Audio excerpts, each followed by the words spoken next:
As modern organizations evolve beyond fixed offices, information security must evolve with them. Work no longer happens solely within controlled environments. It follows people as they travel, collaborate remotely, and access systems from homes, airports, and hotels. This shift has blurred the boundaries once defined by physical infrastructure. Annex A.7.9 of ISO/IEC 27001 addresses this new reality by extending protection to assets that operate outside traditional facility walls. The same principle applies to storage media under A.7.10, which remain risky even when disconnected. Together, these controls ensure that data protection is portable, following the device rather than staying anchored to a particular site. The goal is continuity of protection. Wherever business goes, security goes too. A.7.9 sets its sights on off-premises assets, which include laptops, tablets, smartphones, and removable drives that routinely travel beyond the office. These assets are powerful tools for productivity, but they also multiply the organization's exposure. When data moves freely, so do the risks of theft, damage, or unauthorized access. Employees conducting fieldwork or traveling for business carry the same sensitive information that would be locked inside office servers. Without adequate controls, these mobile devices become weak points in the organization's defensive chain. The scope of A.7.9 is therefore not about limiting mobility, but about embedding consistent, enforceable safeguards across all contexts. Understanding the risks associated with off-premises use is the first step toward mitigation. Laptops can be stolen from hotel lobbies or airport security trays, leaving sensitive data in unknown hands. Phones and tablets used on public Wi-Fi networks can be compromised through rogue access points or phishing overlays. Some users, working from home, might allow family members to borrow company equipment for personal use, unintentionally exposing it to malware or unmonitored accounts. There's also the cross-border dimension. Data privacy laws differ from country to country, and carrying sensitive corporate data across jurisdictions can trigger compliance risks. These scenarios show that off-premises isn't just a location, it's a category of risk that demands deliberate preparation. Technical safeguards form the first line of defense. Full disk encryption ensures that even if a laptop is lost or stolen, its data remains unreadable without credentials. Secure boot mechanisms and firmware protections prevent tampering before the operating system loads. Multi-factor authentication, MFA, for logins and critical applications blocks unauthorized users, even if passwords are compromised. Automatic lockouts and remote wipe capabilities add a safety net when devices go missing. Some organizations go further, implementing location tracking, tamper alarms, or ruggedized protective cases. Each of these measures reinforces the message that physical mobility doesn't equate to reduced accountability. Policies for employees handling mobile assets transform these technical measures into living practices. A strong policy outlines exactly what to do when a device is lost, stolen, or misplaced. Immediate reporting is essential to trigger remote wipe or access revocation. Employees must be prohibited from using personal accounts, consumer cloud storage, or social media tools for business data, as these bypass corporate controls. Secure connectivity, typically enforced through an approved virtual private network, VPN, must be mandatory to protect data in transit. Simple but critical rules, like never leaving devices in parked vehicles or visible in hotel rooms, close many common gaps. In essence, policy translates control intent into daily discipline. Training reinforces policy and builds awareness about real-world threats. Employees must understand not only the rules, but the reasons behind them. Case studies of breaches caused by lost laptops or misused USB drives make the risks tangible. Regular refresher sessions, simulations, and spot checks keep the topic alive and relevant. Some organizations incorporate these lessons into onboarding programs, ensuring that even new hires recognize that mobility equals responsibility. Without such reinforcement, even the best-written policy can fade into background noise. Auditors assessing compliance with A.7.9 expect evidence that these measures operate consistently. They look for a formally published mobile device policy and proof that staff have received and acknowledged it. Mobile Device Management, MDM, and Endpoint Detection and Response, EDR, platforms should generate reports verifying encryption status, patch compliance, and lockout configurations. Logs of lost or stolen devices show whether incident response procedures were followed. Sampling encryption certificates or device inventories demonstrates operational control rather than mere intent. Auditors want to see that the organization practices what it preaches, day in and day out. Failures involving off-premises assets provide sobering reminders of what's at stake. In one healthcare incident, an unencrypted laptop stolen from a physician's car exposed thousands of patient records. A consulting firm lost a client's intellectual property after an employee stored project data on a personal, unencrypted USB stick. Executives crossing borders have had their laptops seized for inspection only to realize that their drives lacked sufficient encryption. Nonprofits operating in unstable regions have lost entire contact databases because phones had no remote wipe function. These real events demonstrate that convenience without control undermines every other layer of cybersecurity. The global context complicates the protection of mobile assets. Laws in certain countries may require travelers to unlock devices for inspection, conflicting with corporate confidentiality requirements. Cross-border data transfer restrictions can apply even to data stored on a laptop carried by an employee. Contracts with overseas suppliers must include clauses mandating equivalent security for any off-premises devices accessing shared systems.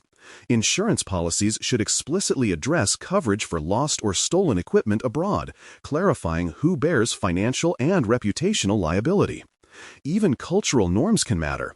In some regions, device sharing within families is common, making technical enforcement critical to compensate for social habits. Organizations that handle off-premises assets effectively often combine governance, automation, and culture. Governance defines ownership and accountability. Who is responsible for approving, tracking, and reviewing mobile assets? Automation ensures compliance through configuration management tools that enforce encryption, lockouts, and patching remotely. Culture sustains awareness by making security feel natural, not forced. When staff instinctively secure devices before leaving a coffee shop or conference hall, security becomes a shared value rather than a checklist. Annex A.7.9 isn't about mistrust. It's about building confidence that information stays protected wherever work occurs. In remote or hybrid work settings, these principles take on new importance. Home networks, personal routers, and shared workspaces create environments where company devices coexist with personal technology. Organizations must provide clear guidance on segregating work activities from personal use, supported by secure VPNs and endpoint protections. Encouraging staff to perform periodic self-checks, confirming encryption, backups, and system updates keeps security visible. A distributed workforce doesn't mean distributed accountability. Each user becomes a mini-steward of the organization's digital integrity. Technology alone can't eliminate every risk associated with off-premises work. Human behavior remains a decisive factor. Employees must be encouraged to report incidents promptly without fear of blame, as delays increase damage. Leadership should model these habits, securing devices in transit, avoiding public logins, and demonstrating compliance openly. Recognition programs that highlight safe practices turn adherence into positive reinforcement. The objective isn't surveillance but empowerment, teaching people that they have direct influence over the organization's resilience. Annex A.7.9 connects mobility to maturity. An organization that can maintain consistent security outside its own facilities shows it understands the fluid nature of modern business. It acknowledges that risk doesn't pause for travel, remote work, or convenience. By securing off-premises assets through encryption, policies, and training, it ensures that its information ecosystem remains trustworthy across borders, devices, and circumstances. The next layer of protection, detailed in Annex A.7.10, extends this philosophy to storage media. Because safeguarding information doesn't end with the device. It continues through every medium where data resides. For more cyber-related content and books, please check out cyberauthor.me. Also, there are other prepcasts on cybersecurity and more at baremetalcyber.com. Annex A.7.10 builds on the mobility theme by turning attention to storage media, the silent carriers of data that often escape notice. While devices like laptops and phones attract attention due to their visibility, smaller items such as USB drives, backup tapes, or external disks can hold equally sensitive information. These items are portable, convenient, and often used for legitimate business continuity purposes. However, without strict controls, they become invisible points of leakage. The purpose of this control is to ensure that removable and portable media, whether physical or cloud-based, remain secure throughout their entire life cycle, from creation and use to transport, retention, and eventual disposal. The risks tied to storage media are both technical and behavioral. Infected USB drives can introduce malware when plugged into endpoints, bypassing network defenses. Unlabeled or misplaced devices can lead to accidental data disclosure if discovered by unauthorized individuals. During shipment, removable media may be lost or stolen, exposing unencrypted data in transit.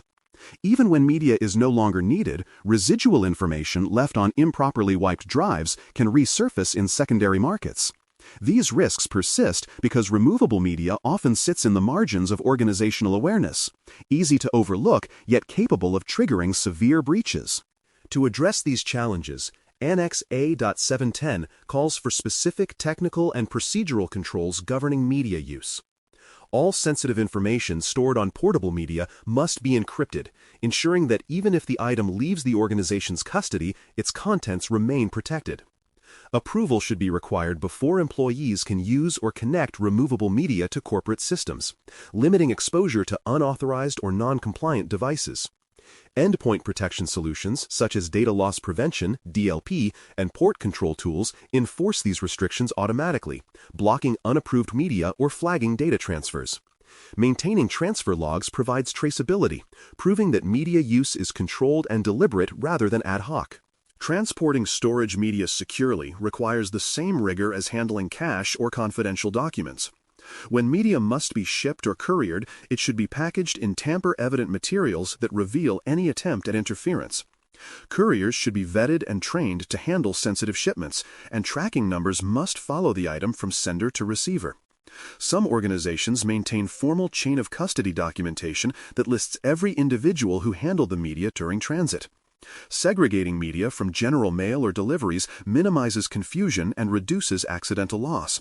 These steps demonstrate that the organization values the confidentiality of its data even when it's in motion. Retention and disposal mark the end stages of the media life cycle, but are equally vital to control. Retention should align with regulatory and contractual requirements so that data is kept only as long as legally or operationally necessary.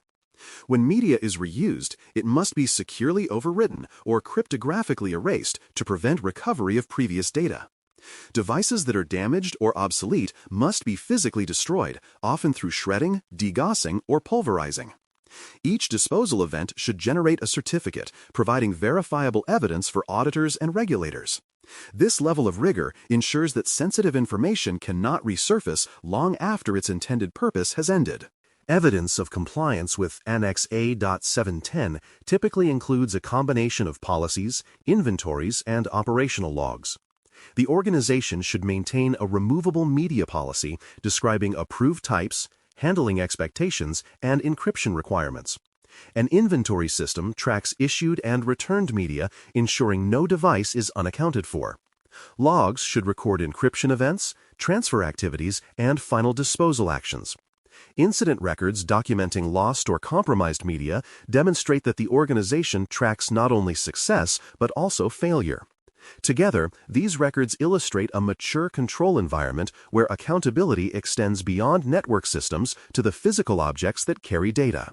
History provides many examples of what happens when storage media is poorly managed. Government agencies have suffered data leaks after unencrypted backup tapes were misplaced during transport. Corporations have lost valuable intellectual property to insiders who exfiltrated data on small USB drives. Law enforcement organizations have lost case evidence because of improperly handled media in courier transit. Retailers have been fined when discarded hard drives containing customer data were found intact in public waste facilities. Each of these cases reveals that storage media, despite its simplicity, can undermine the integrity of an entire information security program when left unchecked. The handling of cloud-based equivalents, virtual storage media, deserves equal attention. Services like shared drives or cloud file repositories behave like digital removable media, allowing easy download, duplication, and transfer of sensitive data. Policy should define acceptable use, sharing permissions, and retention limits for these services just as strictly as for physical media. Encryption at rest and in transit, access control, and monitoring are essential for ensuring that data does not leak through convenience features. As organizations migrate toward cloud storage, recognizing this equivalence prevents old risks from reappearing in new forms. Training, once again, plays a critical role in reinforcing control effectiveness. Employees must know when and how to use approved storage media, how to recognize tamper-evident packaging, and what to do if a device goes missing. Awareness campaigns should stress that small doesn't mean harmless. Even a single lost USB stick can contain thousands of records. Demonstrations of media destruction or secure erasure help make the process tangible and memorable. Regular refreshers remind staff that these precautions aren't one-time actions, but continuous habits that reflect professional discipline. Integration between Annex A.7.9 and A.7.10 creates a seamless security posture that spans both mobility and data portability. Off-premises asset controls secure the devices themselves, while storage media controls secure the information they carry or transfer. Together, they form a chain of custody for digital assets, a framework ensuring that whether data is on a laptop, a USB drive, or in transit across borders, it remains consistently protected. This integration also supports compliance, as auditors can trace information protection measures across both the user and the medium. When implemented together, these controls create tangible business value beyond compliance. Reduced incidents of data loss mean fewer investigations, lower insurance premiums, and stronger customer trust. Staff gain confidence that their tools are secure, enabling productivity without constant fear of mistakes. Leadership gains measurable assurance that sensitive data is managed responsibly across all operational contexts. The result is an organization that can embrace flexibility without sacrificing control, a modern security posture aligned to today's mobile and digital realities. Annex A.7.9 and A.7.10 both emphasize verifiable, everyday discipline. Security doesn't rely solely on encryption algorithms or policies written in binders. It lives in the ordinary actions of staff who lock their laptops, encrypt their drives, and verify packaging before shipping media. Auditors and regulators can see the evidence of these actions because they leave physical and digital footprints, inspection logs, chain of custody forms, or destroyed hardware certificates. This visibility makes these controls highly auditable and practical, demonstrating that the organization's security culture is as strong in practice as it is on paper.